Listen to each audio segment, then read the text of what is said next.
इनकी कम्युनिटी से हर एक ऑलमोस्ट हर दूसरी तीसरी फैमिली में एक आधा लड़का गायब हो जाता था। और मेरे को इतना टॉर्चर होता था कि जैसे भी मैं हिंदू था, जैसे आपने देखा होगा द कश्मीर फाइल्स में वो 89 में जो उन्होंने मस्जिदों से वो फतवे निकाल दिए, बैनर से, पेपर से, तो वो तो एक, और मेरे को वहाँ मालूम पड़ गया कि मेरे भाई को मार दिया। बोला बेटा क्या हाल है, तू ठीक ठाक है? और इसने उठाया और वो स्टेन गन निकाला और उधर का उधर भून लिया।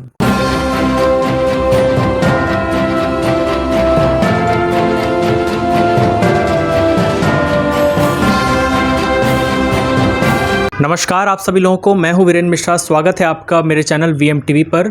कश्मीर फाइल्स मूवी आजकल काफ़ी चर्चा में चल रही है, काफ़ी विरोध हुआ इस मूवी का, उसके बावजूद जनता को ये मूवी काफ़ी पसंद आ रही है। इस बीच ये सवाल बहुत उठ रहा है लोगों के बीच में कि जो कश्मीरी पंडित जेनोसाइड के समय, उस नरसंहार के समय कश्मीर में थे, वो आज कहाँ हैं। और उन्हीं एक कश्मीरी पंडित में से एक मैं आज भेंट करने आया हूँ। मेरे साथ हैं अश्विनी भट्ट जी। नमस्कार अश्विनी जी। नमस्कार। ये इस समय यहाँ मुंबई में कश्मीरी पंडित एसोसिएशंस में ट्रस्टी हैं, और आज हम इनसे कश्मीर के उसी समय में क्या माहौल था, ये सब कैसे हो गया, इतना बड़ा नरसंहार, इतना बड़ा जेनोसाइड, इतना बड़ा पलायन, ये कैसे हुआ, आज हम इसे जानेंगे। सर, आप तो बचपन से कश्मीर में रहे, जब ये सब हो रहा था आपकी उम्र क्या रही होगी उस समय? मैं 18 साल का था जब ये सब एक्चुअली स्टार्ट हुआ। ऑफ कोर्स बहुत पहले, ये तो कोई एक दिन का खेल नहीं था, इसको तो कम से कम 10, 15, 20 साल से चल रहा था। और मैं बचपन से वहाँ ही पढ़ा हूँ। मैं अनंतनाग से बिलोंग कर रहा हूँ, अनंतनाग डिस्ट्रिक्ट, प्रॉपर डिस्ट्रिक्ट में। एंड मेरी पूरी स्कूलिंग वहाँ ही हुई है, मेरी कॉलेज लाइफ भी मेरी वहाँ पर ही हुई है, अनंतनाग में। हम बेसिकली ये जो जेनोसाइड है, ये जेनोसाइड 89 का नहीं है बेसिकली मेरे हिसाब से। ये जेनोसाइड तो हमारा कम से कम हम 10-15 साल पहले से ही है, क्योंकि हम लोगों को हर एक इंडिविजुअल को इतना अब्यूज़ हुआ करता था, इतना हम लोग टॉर्चर सह रहे थे कि हम लोगों का जीना ऑलमोस्ट मुश्किल ही हो गया था।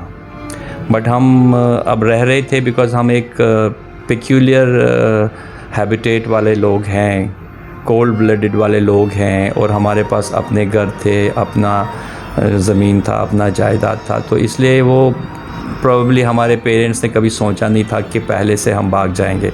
अदरवाइज़ हम लोगों को हर टाइम पे हर किसी चीज़ के ऊपर टॉर्चर हुआ जाता था। जैसे हम लोगों के बच्चों को एग्ज़ाम्स में अच्छे मार्क्स आते थे, फिर भी हमारे को बहुत मुश्किल से प्रोफेशनल कॉलेजेस में एडमिशन मिलता था।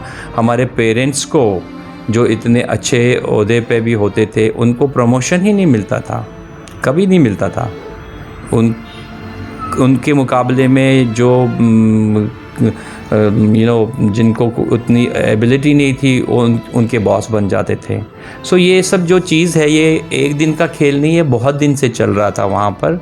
बट समहाउ अब इतना हम टॉलरेट करते करते करते करते आ गए थे, जबकि अब ये 1-2 साल से, एक्चुअली 85 से तो स्टार्ट हुआ था, 85-86 से, जब इन्होंने मंदिरों के ऊपर बहुत तोड़ने का काम चालू किया था। और तब से ये बहुत ही ज़्यादा क्लोजली हो गया था जेनोसाइड का, एकदम बिगिनिंग तब से हुआ था, और मैं तब भी वहाँ ही था। और उसके बाद तो बहुत ही कार्रवाई एक्चुअली ज़्यादा स्टार्ट हो गई।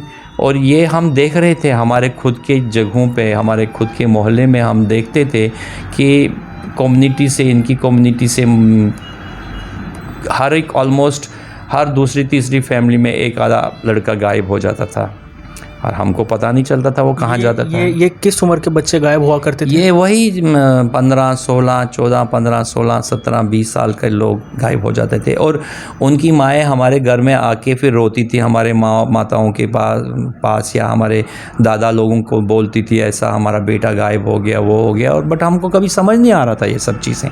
और फिर बाद में ऑल ऑफ ए सडन वो कुछ 4-5 साल के बाद वापस रिफ्लेक्ट हो जाता था, आ गया वापस। कहाँ गया था भाई?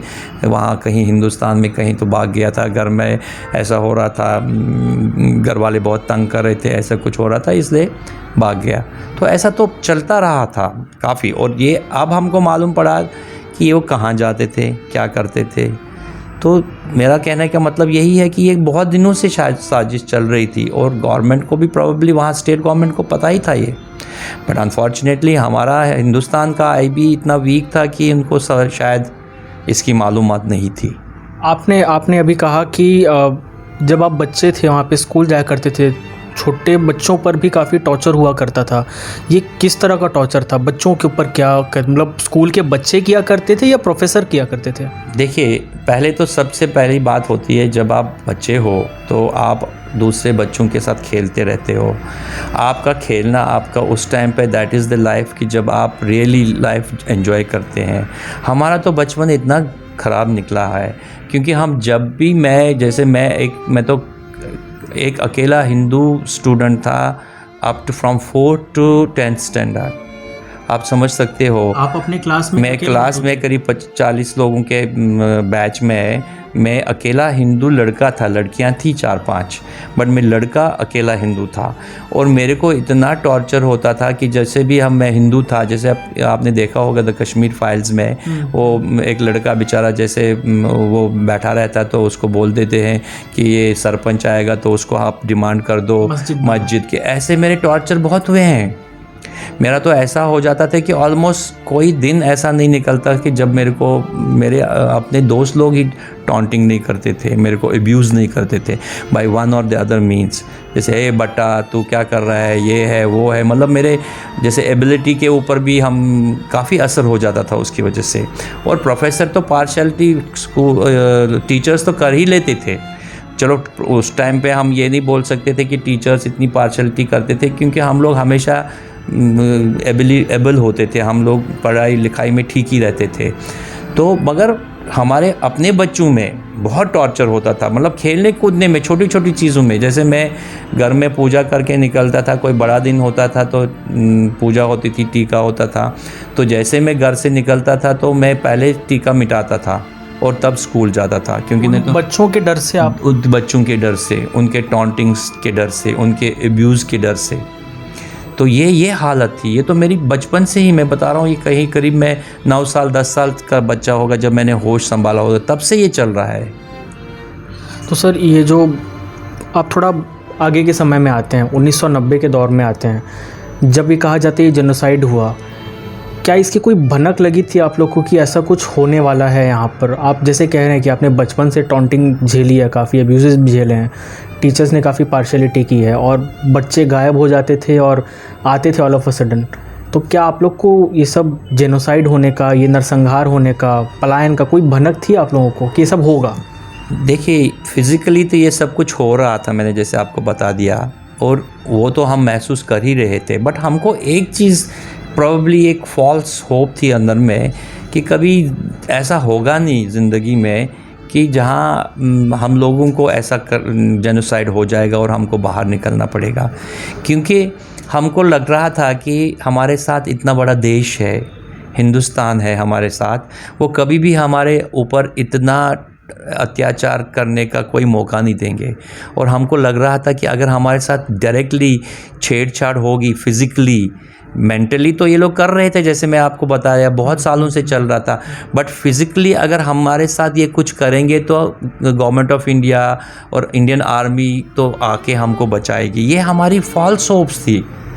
और जब यही होप्स हमारी टूट गई और जब हमने देखा कि किलिंग स्टार्ट हो गई, प्रोमिनेंट लोगों को मारना चालू कर दिया, और वो 2, 4, 5 महीने में जो लोगों को मारा, जो टॉर्चर्स किया, और बाद में जो मस्जिदों से पेपर के माध्यम से सब पूरा घरों के गेटों के ऊपर चिपकाया हुआ लेबल्स, ये जब आ गया तो उस टाइम फिर हमारी टॉलरेंस ख़त्म हो गया। हमने बोला कि अभी तो हम बचेंगे नहीं, तो हम सब कुछ छोड़ छाड़ के, कभी टैक्सियों में, कभी पैदल, कभी ट्रकों के ऊपर, कुछ भी नहीं, एक अटैची लेके भाग गए।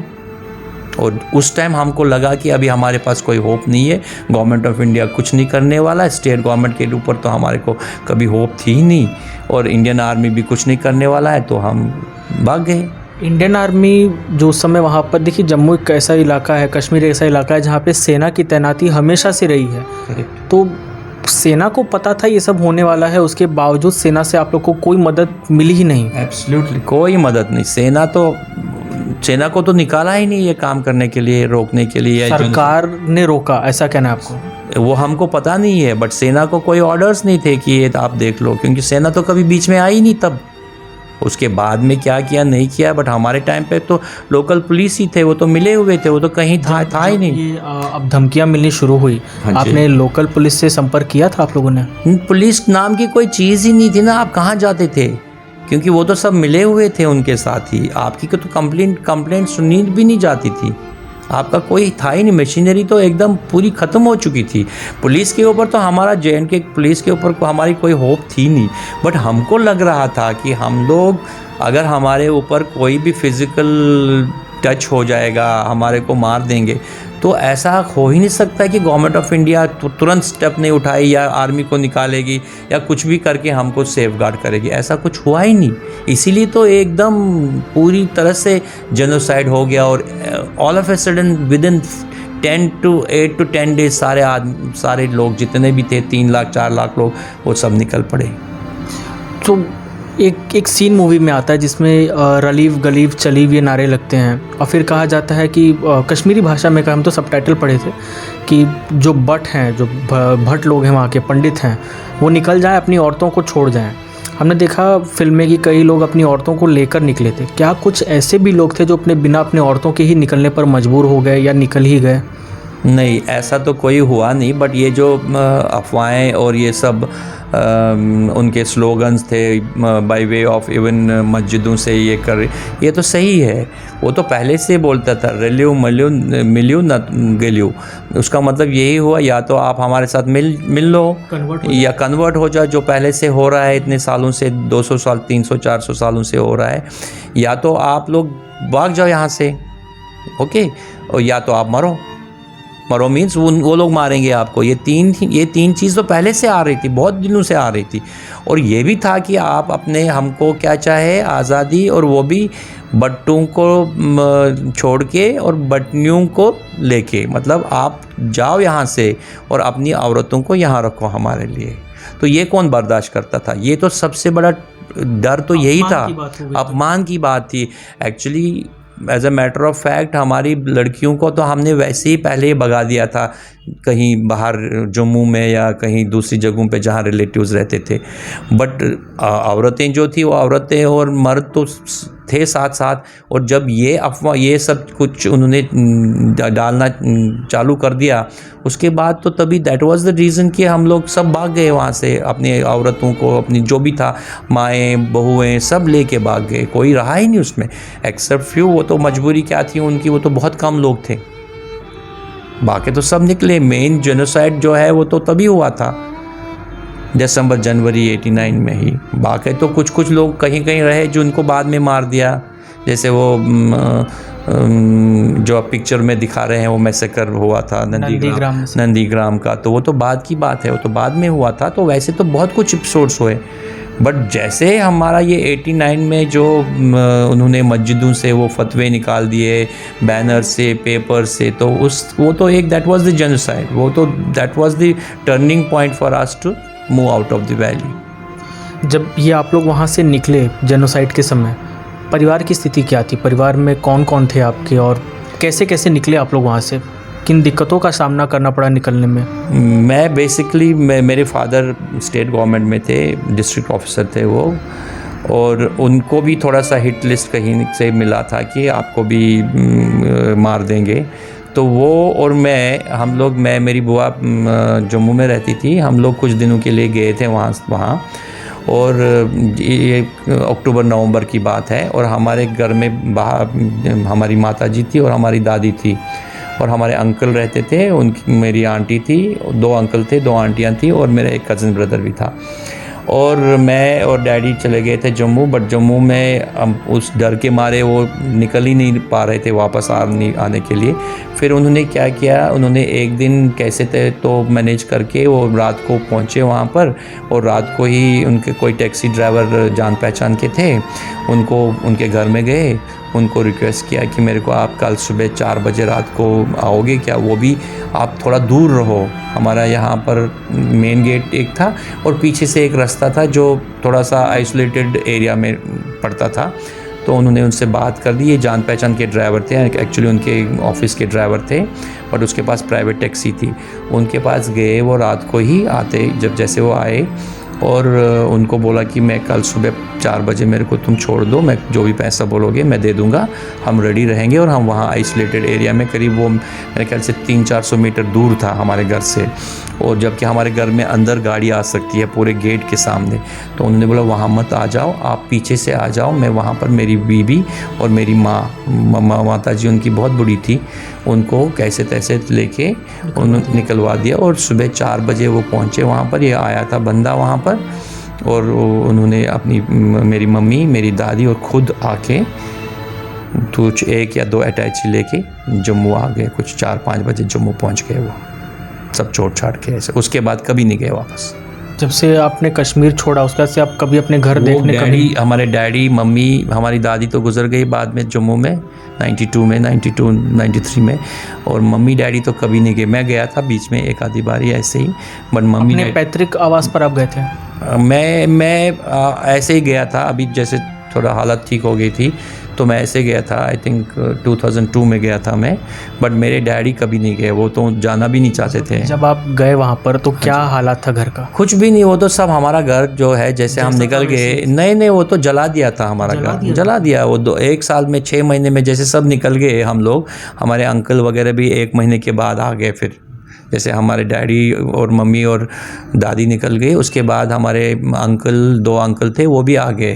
वो भी 1 महीने 15-20 दिन की हालत तो बहुत ख़राब हो गई थी, वो भी आ गए। तो उसके बाद मेरे ख्याल से 4-5 महीने में हमारा घर जला दिया पूरा। करीब 30 कमरे थे हमारे घर में, एंड करीबन मेरे ख्याल से 4 एकड़ प्लॉट था वो पूरा, उसमें से पूरा किचन गार्डन था। कश्मीरी पंडितों की जो भी प्रॉपर्टी रही है सबको लोगों ने नष्ट कर दिया, पूरा जला दिया घर, तो पूरा ख़त्म हो गया था। और हमारे घर मोस्टली लकड़ी के बनाए होते थे, मतलब सीढ़ियाँ लकड़ी के, छत लकड़ी के, तो उसमें तो कुछ ज़्यादा टाइम भी नहीं लगता था जलने को।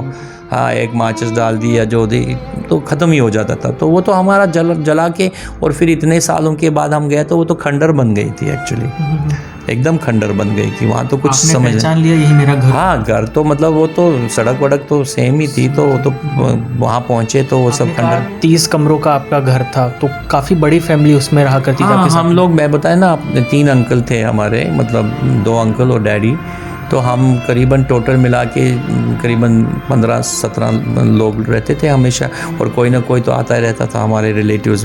तो एट ए टाइम करीबन 12-15 लोग तो रहते ही थे हमारे इतने बड़े घर में। आपके घर पर भी वो चिट्ठी लगी थी? हमारे गेट पे लगी थी, गेटों पे तो, और मेन जो रोड होता था ना उसके ऊपर लगा रहता था वो सब। सर, आप से इंटरव्यू के पहले जब मैं चर्चा कर रहा था, आपने बताया कि आपके भी एक अंकल को उन्होंने मार दिया था आतंकवादियों ने। प्रेमनाथ भट्ट, मेरे डैडी के कज़न ब्रदर, वो लीडिंग एडवोकेट थे अनंतनाग में, बिकॉज हम अनंतनाग टाउन से, प्रॉपर टाउन से बिलोंग करते हैं, तो वो वहाँ पर कोर्ट में बहुत बड़े लीडिंग एडवोकेट थे। वो निकल गए थे एक्चुअली, वो जम्मू आ गए थे, उनका जम्मू में घर था, तो वो ऑलमोस्ट, क्योंकि वो भी हिट लिस्ट पे थे, तो उस दिन वो 2 दिन पहले आके गए थे घर पे वहाँ अनंतनाग में, और उनका बर्थडे था दूसरे दिन, और मेरे डैडी उनको मिले थे दोपहर को, और डैडी ने बहुत उनके, क्योंकि वो क्लासमेट्स भी थे, ऑलमोस्ट सेम एज ग्रुप था, तो वो दिन में उनको मिले और उनको बोला तुम क्यों आ गए यहाँ पर? तो बोला नहीं, मैं 1 दिन के लिए कुछ काम था, ज़रूरी काम था या कोर्ट केस था, मैं कल सुबह निकल रहा हूँ। और डैडी बोल रहे हैं कि वो दोपहर को मैं मिला, शाम को मैं कहीं मेडिकल शॉप पे मैं मेडिसिन लेने गया, और मेरे को वहाँ मालूम पड़ गया कि मेरे भाई को मार दिया दिन दिहाड़े। और वो लड़का उनको जान पहचान का था, वो हमारा जो फेरन होता है ना, वो गाउन होता है, वहाँ तो कुछ पता नहीं चलता है अंदर में क्या है, वो फेरन पहन के था, वो सामने रास्ते पे जा रहे थे, और उन्होंने उसको मिला भी और विश भी किया, और इसने भी बोला बेटा क्या हाल है, तू ठीक ठाक है? और इसने उठाया और वो स्टेन गन निकाला और उधर का उधर भून लिया उनको। तो ये हालत थी उस टाइम पे, इतने मतलब पूरे गवर्नमेंट मशीनरी फेल हो चुकी थी। मतलब जो फिल्म में हमें दिखाया गया कि जिसे कश्मीरी पंडित अपना भाई कह रहा था, उस भाई ने ही पीठ पर छुरा घोंप दिया, ये वहाँ पर सबके साथ यही हुआ था। बिल्कुल बिल्कुल, ये सब जान पहचान वाले लोगों ने ही किया है, आप एक समय भाई कहा। हाँ, जिन्होंने आप भाई, जैसे आपको पिक्चर में दिखा रहे हैं ना, वो जैसे उन्होंने आए थे वो घर में, वो तो निकल भी गए थे, बट बाद में बाहर आके उसने दिखाया, उसको चावल इशारा कर दिया कि देखो आप जाके, फिर वापस चला गया, वो वापस चला गया, कल गए वो टेररिस्ट, और जाके उन्होंने बूंद लिया उसको चावल के वो ड्रम में।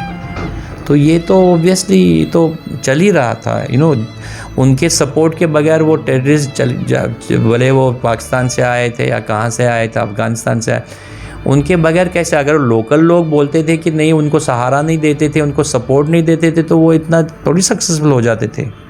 सपोर्ट तो था ही लोगों का, किसी हद तक तो था ही सपोर्ट, मॉरल या फिजिकल या मॉनेटरी, जो भी था हमको उतना पता नहीं है, बट सपोर्ट तो था ही, ये तो पता ही। लोकल थे वो मुखबिरी कर देते थे आप लोग के विषय में कि यहाँ छुपे हैं। हाँ, वो तो होता ही था, वो तो चाहते ही थे कि ये निकल जाए एक बारी, मासेस तो क्या चाहते उनका ये भी इंटेंशन था कि जो कश्मीरी पंडितों की प्रॉपर्टी रही है उस पर आधिपत्य जमा ले, कब्जा कर? ही वो तो इंटेंशंस तो हो ही जाते हैं, फिर गंदे इंटेंशंस तो आ ही जाते हैं। जब आपने तय कर लिया कि भाई ये जाएगा, तो हमको ऐसा मालूम होता है, बाद में हमको पता चला कि उन्होंने डिवाइड भी की थी प्रॉपर्टी, ये कश्मीरी हिंदुओं की, ये मैं ले लूँगा, ये तू ले लेना, ये ऐसा ले लेना, ये भी हो गया था।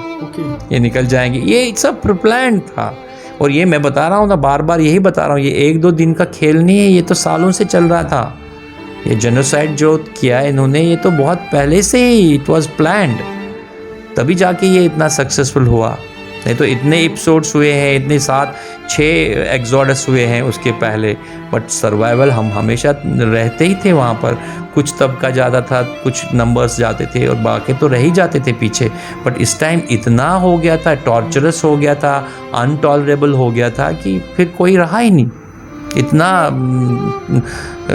उन्होंने जुल्म किए हमारे को, तो फिर कोई चारा ही नहीं रहा था कि हम डर गए थे कि फिर अब कोई तो कुछ कर ही नहीं सकता है हमारे को, इसलिए it is better to go away from here. Yes, अब थोड़ा और आगे आते हैं सर। जब आप लोग वहाँ से निकल गए, जम्मू की तरफ आपने बताया आप लोग आ चुके थे, तो क्या उसके बाद कभी प्रयास किया आप लोगों ने कि हम एक बार कोशिश करें वापस रीसेटल होने की, या कश्मीरी पंडितों ने प्रयास किया हम वापस जाके सेटल हो सकें? सर देखिए, एक बारी बाहर आए, एक्चुअली सब लोगों ने यही सोचा था, अपनी औरतों को बोला था यही, क्योंकि औरतें तो ज़्यादा सफ़र करती है, उन्होंने उनको अपने मर्दों को बोला था नहीं जाएंगे, यहाँ ही रहेंगे, बट हर मर्द ने यही बोला कि 10-15 दिन में हम वापस आएंगे, ये सब ठीक हो जाएगा, आप चिंता मत करो। दिलासा दिया था कि ये 1 महीने का समय है या 15 दिन का समय है, हम वापस आएंगे। And I think 90% of the people had that intentions already कि भाई ये सब ठीक होगा, गवर्नमेंट ऑफ इंडिया रिस्टोर करेगा सब कुछ, और हमारे को प्रॉब्लम नहीं हो गया, हम वापस आएंगे, हमको बाइज्जत वापस लेके आएंगे। बट ऐसा कुछ हुआ नहीं। जैसे वो बेचारे बाहर निकल गए, एक तो उनका पूरा क्लाइमेटिक चेंजेस हो गए। यहाँ तो वो पूरा ठंड में रहते थे, बड़े बड़े घरों में रहते थे, शुद्ध पानी था, शुद्ध वातावरण था। वहाँ जाके उनको न तो घर मिले, जहाँ यहाँ 30 कमरे का घर, वहाँ तो उनको किराए पे 1 रूम भी नहीं मिला। इतना टॉर्चर, कैंपों में रहे, उनको सांपों ने काट काट के ख़त्म कर दिया। सन स्ट्रोक से मरे, बीमारियों से मरे, कॉलरा से मरे, जॉन्डिस से मरे, इतना बुरा हाल हो गया। But at the same time वहाँ कश्मीर में बैक होम प्रॉब्लम्स तो बढ़ती रही। उसके बाद तो कम से कम 6-8 महीने, 1 साल तो ये जो मैसेकर आप देख रहे हो नंदीग्राम वगैरह, ये तो बाद में हुआ। बहुत सारे लोग तो बाहर पीछे थे ही। मतलब ये नंदीग्राम मैसेकर 1990 में नहीं, उसके बाद हुआ। ये 6-8 महीने के बाद, 1 साल के बाद ये चल रहा था। तो वो तो रुका ही नहीं कोई चीज़। मकाने तो जला दिए, तो कौन वापस जाएगा, कैसे वापस जाएगा? तो ये जो फीलिंग्स थी सब लोगों की कि ये 15 दिन में वापस जाएंगे, वो तो हो ही नहीं सकता। एंड ये दिन ब दिन तो, और जब आप सोचते थे आप हो सकता है गवर्नमेंट चेंज क्या हुआ, बट आपके मकान ही जल गए, तो कहाँ आप जाओगे आप? तो आपने, हाँ, आपका अभी मेंटल स्टेबिलिटी इतना बेकार हो गया कि आप सोच ही नहीं सकते हो आप जाके मैं क्या करूँगा वहाँ पर। तो फिर वो जहाँ थे, जैसे जम्मू में मैक्सिमम लोग थे, फिर आगे बढ़ने लगे। अब बच्चे छोटे थे लोगों के, तो फिर चलो ठीक है, कोई एजुकेशन का साधन मिला, कोई बॉम्बे में मिला, कोई दिल्ली में, तो उनको वैसे भेजते रहे।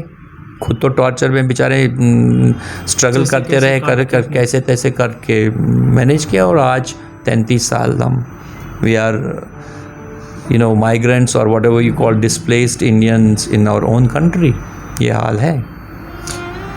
भी हाल ही में जब 370 आर्टिकल ख़त्म की गई, एक देश में काफ़ी जश्न का माहौल हुआ, देश ने इसका स्वागत किया कि चलो कश्मीर पर अब पूरी तरह भारत का आधिपत्य हो चुका है। जो कश्मीर भारत का होकर भी भारत का हिस्सा नहीं दिखता था, वो पूरी तरह भारत का हो चुका है। क्या उस आर्टिकल के हटने के बाद आप लोगों को थोड़ी सी भी उम्मीद आई कि ये सरकार, जो मौजूदा भाजपा की सरकार है, वो आपको वहाँ वापस से रीसेटल करवा पाएगी? उम्मीद तो यही थी और अभी भी वही उम्मीद है। देखिए 370 तो आपने पिक्चर में भी देखा, तो वो तो पहले से हमारी डिमांड थी। डिमांड मीन्स क्या, ये तो एक एक्चुअली गलत चीज़ हुई थी। जो टेम्परेरी आर्टिकल डाला गया था उसको परमानेंटली और यूज़ किया गया बहुत टाइम। वो भले स्टेट गवर्नमेंट ने उसका एडवांटेज लिया, अनड्यू एडवांटेज, या सेंटर में भी बहुत लोगों ने अनड्यू एडवांटेज लिया। ये तो एक टेम्परेरी चीज़ थी, और जो तो मुद्दा था ही था पहले से ही, और हम तो चाहते ही थे कि भाई ये निकलने से it will open up the industries and other people from the India will come and settle down there. तो वो डिमांड तो पहले से ही थी, और वो हटना तो तय भी था और अच्छा भी हुआ। बट उसके बाद में भी हमारे को अभी तक तो कोई वो उसका रिज़ल्ट तो दिख नहीं रहा है, क्योंकि चलो ठीक है, हमको उम्मीद तो यही थी, हमेशा हमारी डिमांड तो यही रहती है कि भाई हमको वापस हमारी आइडेंटिटी, वी आर लूजिंग, हम लोग ख़त्म हो रहे हैं, हमारा रेस ख़त्म हो रहा है। इतनी बड़ी कम्युनिटी, इतनी सैक्रेड कम्युनिटी, इतनी जिनका वजूद इतना बड़ा है। कश्मीर तो सीट ऑफ स्पिरिचुअलिटी माना जाता था। लोग बाहर इतने बड़े बड़े दूर दूर एरिया से शंकराचार्य को क्या पड़ी थी वहाँ जाने के लिए, आर्यभट्ट को क्या पड़ी थी, पतंजलि को क्या पड़ी थी वहाँ जाने के लिए। इट वॉज ओनली बिकॉज ये इतनी पायस, इतनी सैक्रेड, इतनी नॉलेजेबल, इतनी ये लैंड ऑफ स्पिरिचुअलिटी था, इसलिए तो वहाँ आते थे लोग। अब इस ज़ात के लोग हैं हम, तो हमको तो कभी ये हमारी तो आइडेंटिटी ख़त्म हो रही, हमारी तो रेस ही ख़त्म हो रही। तो हम तो यही चाहते हैं कि भाई हमको वहाँ जाके हमारी अपनी जगह दी जाए। भले हम कितने वेल ऑफ है, कितने एजुकेटेड है, कितना अच्छा कर रहे हैं अपनी लाइफ में, कोई बॉम्बे में, कोई दिल्ली में, कोई अब्रॉड, यूएस में, यूरोप में, बट हम तो हमेशा चाहेंगे ना हमारी आइडेंटिटी हम वापस ले ले। और वो हमारी आइडेंटिटी क्या है? हमारी आइडेंटिटी है कि हमको वापस कश्मीर जाना है, हमारी अपनी जगह मिलनी चाहिए हमको, जहाँ के हम बस्कीन हैं, जहाँ के हम ऑरिजिनेट हैं, ओरिजिनल्स हैं, वहाँ तो हमको मिलनी चाहिए। और वही हमारा मकसद है, और कोई मकसद नहीं है हमारा। बट हमको अभी तक तो कुछ वैसे मिला नहीं। कोई भी कुछ जॉब्स दिए हुए हैं, लोगों को दिए हुए हैं, वहाँ पर उनको कुछ टेम्परेरी क्वार्टर्स दिए हैं, वो तो ठीक है, that is one of the policy and that has been given. But हम जो कॉमन लोग हैं, जो वहाँ से भागे हुए हैं, जो सफ़रर्स है, 3-4 लाख लोग जो है, उनके लिए तो रिहेबिलिटेशन का कुछ तो करना पड़ेगा ना। और हमको हमारी मेन चीज़ यही है कि भाई फर्स्ट ऑफ ऑल जो हमारे मुस्लिम भाई लोग थे, उनकी वजह से या टेररिज्म की वजह से जो भी हुआ, एक तो हमको एपोलॉजी चाहे उस बात की कि भाई हाँ भाई, बोलने के लिए तो सब बोलते तुम आ जाओ, कौन रोका। बट क्या हम जा सकते हैं? जा सकते हैं ऐसे? अगर हम गए और वापस हमारे को टेररिस्टों ने या लोकल उनके सपोर्ट से हमको वापस मार दिया, तो वो डर तो है ही ना। तो वो एक माहौल बनाना है। वो माहौल तभी बनेगा जब फर्स्ट ऑफ ऑल ये सब लोग मानेंगे कि हाँ भाई, वहाँ के लोग कि ये हुआ था, ये गलती हुई थी, भले आप किसी से गलती हुई, पर ये गलती हुई थी, ये एपोलॉजी लेना पड़ेगा लोगों को वहाँ के। और जाके तब जब वो मासेस हमको पूरे वार्म वेलकम से बोलेंगे कि तुम आओ, बल्कि वो ये जगह लो, ये जगह यहाँ आप मकान बनाओ, या गवर्नमेंट कुछ ऐसा स्कीम बनाए और जाके हम मिले, तब जाके हम जा सकते हैं वहाँ पर, और तभी हम अपनी आइडेंटिटी वापस ला सकते हैं। बट ये तभी हो सकता है जब सारे लोग मिलके, गवर्नमेंट, लोकल लोग, स्थानीय लोग, वो सब चाहेंगे, तभी तो होगा। ये नहीं तो कैसे होगा? बिल्कुल सर, अब तक मैंने जितनी भी आपकी बात सुनी, कुछ ऐसा भी आपने बताया जो हमने नहीं पढ़ा था या हमने नहीं देखा था। ये जो बताया आपने, लोग गायब हो जाया करते थे, ये वापस 5-6 सालों बाद आते थे, ये कुछ ऐसा था जो मेरे लिए ही नहीं, मेरे जो दर्शक हैं उनके लिए भी थोड़ा शॉकिंग होगा सबको यही लगता है कि 19 जनवरी 1990 को हो गया, लेकिन आज ये जो है इसके बीज काफ़ी लंबे समय से बो दिए गए थे। जो कश्मीरी पंडितों का दर्द है, जो दर्द आपने झेला है, अगर मैं ये कहूँ कि उसे मैं समझ सकता हूँ तो वो एक झूठ होगा, क्योंकि आपने जो झेला है उसे आप लोग के सिवा और कोई नहीं समझ सकता। फिर भी आज मैं देख रहा हूँ, जब से मैं आया हूँ आपने मुझे काफ़ी अच्छे से वेलकम किया, काफ़ी अच्छे से मेरी खातिरदारी की। आपने वो कश्मीरी कल्चर नहीं छोड़ा, कश्मीरी एसेंस को अपने अंदर ज़िंदा रखा है, इस उम्मीद के साथ कि एक दिन आप वापस कश्मीर जाएंगे। ये होप ही एक दिन कामयाब होगी। धीरे धीरे सिचुएशन अच्छी हो रही है और मैं इसी कामना के साथ कि एक दिन आप वापस कश्मीर जाएं। इस इंटरव्यू को यहीं एंड करता हूँ। आपने अपना कीमती समय दिया, बहुत बहुत धन्यवाद, बहुत बहुत धन्यवाद sir. Thank you so much, thanks a lot, thank you.